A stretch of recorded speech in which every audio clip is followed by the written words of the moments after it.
బోంజూర్ from Bujji. Hi అండి, నేను మీ తెలుగమ్మాయిని.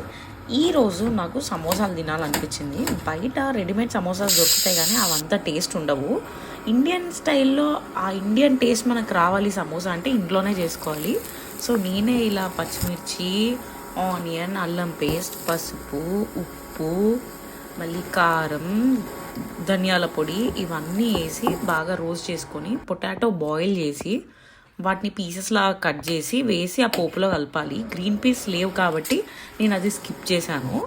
So ఇలా ర్యాప్స్ దొరుకుతాయి సమోసాస్కి. వాటిని తెచ్చి మనం స్క్వేర్ షేప్లో కట్ చేసుకొని మళ్ళీ ఇలా పొడువుగా రెక్టాంగిల్స్ లాగా కట్ చేసుకొని మైదా పిండి వాటికి అప్లై చేస్తూ ఇలా రోల్స్ అయితే చేసుకున్నాను. సమోసా లాగా చేసి ఆ ఫిల్లింగ్ లోపల పెట్టేసి అలా దాన్ని ఆయిల్లో డీప్ ఫ్రై చేస్తే అంతే. ఎంతో ఈజీ అయినా ఈ సమోసాస్ అండ్ ఇండియన్ టేస్ట్లో ఉండే yummy samosas ready. Please subscribe to my YouTube channel and like my videos. Next వీడియోలో చాలా ముచ్చట్లు పెట్టుకుందాం. Until then bye bye.